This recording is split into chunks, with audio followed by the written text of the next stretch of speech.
All right, so we need to talk a little bit about the lungs and how they work. And so if this is the thoracic cavity, we've got two sets of lungs. So there is the left lung lobes, and here is the right lung lobes.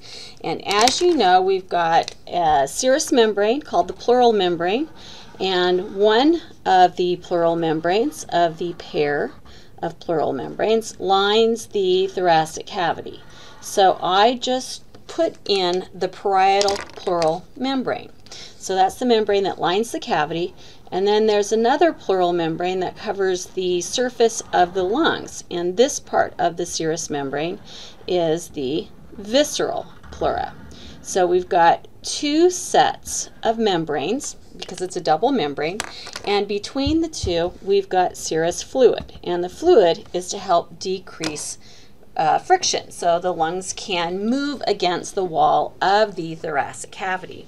Now, we need to talk about surface tension because that helps to keep the visceral pleura connected to the parietal pleura. So those are held together because of the fluid. And the fluid is mainly water, and if you recall, water molecules stick together, and they stick together because of those hydrogen bonds. Okay, so if I've got these two little pieces of acrylic, and I borrowed these from the chemistry department. They told me I didn't even have to return them. Aren't they nice?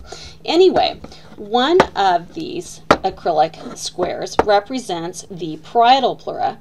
The other represents the visceral pleura. So we've got a double membrane here. And between the membrane, we've got some water. Probably going to get my paper wet. So I've got some water between the two. Here, I've got a paper towel, the towel under me. And so the fluid is going to fill the space. All right, so I've got fluid between the two membranes. And so we've got surface tension that holds the two membranes together. In fact, if I just hold the top acrylic piece and not the bottom, you can see the bottom does not fall because of the hydrogen bonding, because of that surface tension. Oh, it looks like I've got a few little air bubbles in there that could cause a problem. And that didn't help at all. Let's get some more water in there.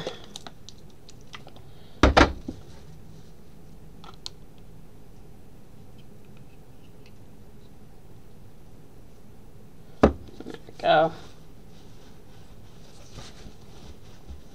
All right, so no air bubbles. We don't want air bubbles in between my pieces of acrylic. Okay, so surface tension. It's what holds the two membranes together. So wherever the thoracic cavity wall goes, the lungs are held flush against it. So I'm going to demonstrate how strong surface tension is. Can you see that I'm trying to pull the two pieces apart? So wherever one membrane goes, the other membrane is also going to go. Anyway. So it creates surface tension between the two membranes. So during breathing, the thoracic cavity volume changes. So the mechanism of breathing is based on muscle contractions. So mechanism of breathing. So when we inhale, the thoracic cavity, the bones of the bony thorax are lifted up and out because of the intercostal muscles. They are going to raise up and widen to increase the volume of the thoracic cavity during inhalation. In addition, the diaphragm, when it's relaxed, it's dome-shaped, but when it contracts, it moves downward. And so when it moves downward, we increase the space within the volume, we increase the space. So during inhalation, we increase the volume of the thoracic cavity. And so, because the lungs are held flush against the thoracic cavity wall, wherever the thoracic cavity wall moves, the lungs are going to open and close in response to that mechanism. So this is a bell jar because it looks like a bell. Okay, you can see there's the tube that represents the trachea. Let's widen it back out. and we've got two balloons that represent the lungs. The jar isn't going to change shape, but I do have a glove down here at the bottom that represents the diaphragm. So when the diaphragm is relaxed, it's up and inside of the thoracic cavity. And when it contracts, it moves downwards, and as it moves downwards, then the space increases, the lungs inflate.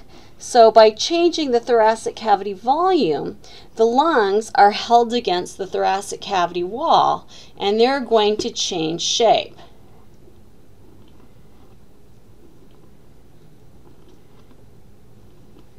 Pretty cool, huh? Alrighty. So, wherever the thoracic cavity wall goes, the lungs are going to open and close also. So when we look at the lungs, they actually consist of little alveoli, these little grape-like clusters. And so we've got airways, tubes, to the little alveoli there that help to open and close them. So when the lung is next to the thoracic cavity wall, then those alveoli are nice and open so air can come in. But when the thoracic cavity volume decreases, so we're in exhaling, during exhalation, the ribs move in, the diaphragm relaxes and moves up, and so the alveoli get smushed because there's a decrease in volume. Okay? So in exhale, we decrease the volume. So there's less volume inside the thoracic cavity than there is when we inhale. And so the alveoli are opening and closing. Inhale, exhale. Inhale, exhale. Inhale, exhale. So we have just changes in volume. It's going to push the air in and out. Woohoo! Alrighty. Now, keep in mind, when babies are born, they have to be born at a certain period in gestation, because if they don't, then they don't make surfactant. And so surfactant is this lipid molecule, and what it does is it decreases the surface tension. And so by decreasing the surface tension, it makes it easier to open up the alveoli. Okay, but if they're born too early, then they don't make the surfactant, and so it takes a lot of energy to overcome the hydrogen bonds of the water molecules that are in the air to open up again. Because, as you know, if I held a mirror in front of my mouth and breathed on it, there would be condensation, there'd be water molecules.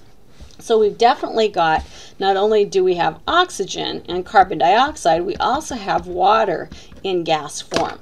But when we decrease the volume, there's surface tension there. So next time you want to inhale, you have to overcome the surface tension. And because as adults we've got surfactant, we can open up without any problem. But because babies aren't making it if they're born too early, then they have a lot of problems opening up their alveoli to breathe. And so they have to be put on a ventilator, and the air has to be forced in to help them out, because it takes way too much energy for them to breathe, and their lives are at risk if they don't make the surfactant and they're born too soon. Definitely not a woohoo. All right, so a little demonstration on surface tension and how we breathe. I hope you found this helpful. Talk to you soon.